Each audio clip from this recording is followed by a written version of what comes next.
Aujourd'hui, je te partage une recette des amandines très simple et facile à réaliser. On va préparer la recette ensemble du début jusqu'à la fin avec tous les détails pour la réussir. On commence par préparer la crème d'amande qui va servir de farce.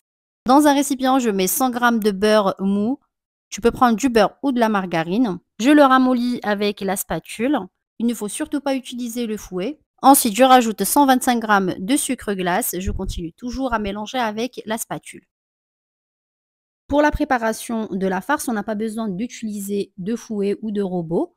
Pourquoi? Parce que si on le fait avec le robot, donc avec le pétrin ou le mixeur, la préparation va doubler de volume. Pendant la cuisson aussi, elles vont bien gonfler, elles vont avoir une jolie bosse sur le dessus. Et juste après la cuisson, elles vont se dégonfler. Et nous, on cherche à avoir une petite bosse qui va rester même après la cuisson. Je rajoute 125 g de poudre d'amande, je continue de mélanger. Je mets un petit peu d'arôme de vanille. Je mélange bien le beurre avec le sucre et la poudre d'amande. Là, je vais prendre 2 œufs entiers. Je vais bien les mélanger dans un bol. Je mélange pour utiliser 75 g des œufs, équivalent à un œuf et demi. Je mélange bien les œufs avec le reste des ingrédients. À la fin, on obtient une pâte homogène. Ensuite, je rajoute 12 g de farine de maïs avec 13 g de farine. Je continue toujours de mélanger avec la maryse. Je recouvre la crème et je la laisse reposer au frais pendant 1 heure à 2 heures. Pendant ce temps-là, on va préparer la pâte qui ressemble à la pâte des tartelettes. Dans un récipient, je mets 250 g de farine tamisée avec 150 g de beurre ou de margarine. Je mélange le beurre avec la farine jusqu'à l'obtention d'un mélange sableux, comme du sable mouillé. Ensuite, je rajoute 50 g de poudre d'amande avec 50 g de sucre glace. Je mélange le sucre avec la farine et la poudre d'amande, toujours juste avec le bout des doigts. Je ramasse la pâte avec un œuf entier, 60 g de crème fraîche. La crème fraîche va permettre à la pâte d'être tendre et croustillante en même temps. Je ramasse la pâte toujours avec le bout des doigts, pas besoin de pétrir la pâte, exactement comme on fait avec la pâte brisée. Là, je ramasse juste la pâte sans la pétrir. Je rajoute l'arôme de vanille, je ramasse la pâte et je la laisse reposer pendant 30 minutes à peu près. Je la recouvre avec un film alimentaire. La pâte est très molle, ne t'inquiète pas. Une fois qu'elle se repose au frais, elle va bien se maintenir. Cela dépend de la qualité, de la farine. Il y a une farine qui absorbe plus que l'autre et aussi la taille de l'œuf. Il y a un œuf qui est plus grand que l'autre. Donc si vraiment la pâte colle et que c'est impossible de la ramasser, tu peux rajouter une cuillère à café de farine. J'ai laissé la pâte reposer pendant 30 minutes et là, je vais venir la façonner sur les petits moules. Ici, j'ai pris des petits moules à tartelets. Tu peux prendre aussi, d'autres modèles. C'est, comme tu veux. Il y a plusieurs façons de façonner, les moules. Il y a cette façon de former une boule et de mettre un autre moule recouvert de papier film et appuyer bien par-dessus. Voilà, et là, on obtient un fond de tarte bien détaillé. Sinon, tu formes une boule et tu l'aplatis comme ça, tu la formes juste avec le pouce. Ensuite, tu retires l'excédent de pâte.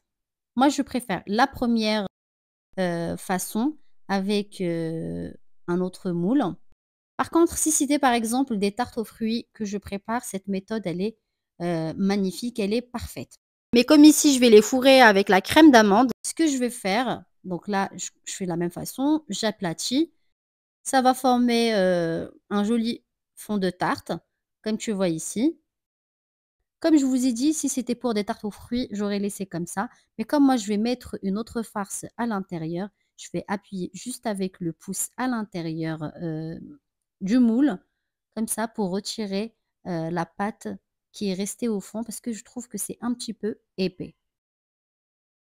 J'ai fait aussi un autre modèle avec d'autres modèles de moules.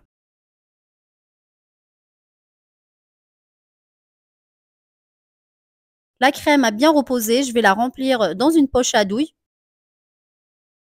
Je remplis les moules, mais pas entièrement, je laisse un tout petit peu, d'espace parce que ça va doubler de volume et si on remplit entièrement le moule, ça va dépasser à la cuisson et elles vont déborder. Là, je mets la quantité, suffisante juste pour que ça monte et que ça donne une petite bosse sur le dessus. J'ajuste la crème avec une cuillère. Voilà, comme tu as vu, j'ai pas rempli jusqu'à la fin. Pour la décoration, j'ai des amandes concassées avec la peau et des amandes effilées. Je vais mettre les 2, mais tu es pas obligé, de mettre les 2. Tu peux mettre soit les amandes concassées ou les amandes effilées. Je mets une petite quantité comme ça sur le dessus. Je retire, le surplus. Je dépose les amandes effilées. J'appuie légèrement, sans écraser, juste pour que, ça tienne. Je les enfourne à 180 degrés pendant 15 à 18 minutes, ça dépend des fours, il faut juste faire attention. Les amandines, elles sont prêtes, elles sont bien dorées avec une jolie bosse sur le dessus. Je laisse tiédir pendant 3 minutes à peu près, ensuite je vais les démouler. La cuisson est parfaite, elles sont bien dorées, elles sont bien cuites. Ensuite, je vais badigeonner les amandines tièdes avec de la gelée. C'est la même gelée qu'on utilise pour les tartes aux fruits. Je mets une bonne couche par-dessus.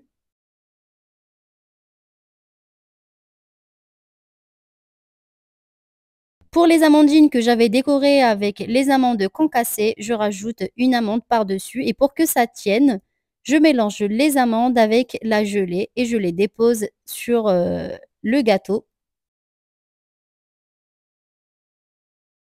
Une fois les gâteaux refroidis, je vais les mettre dans les caissettes.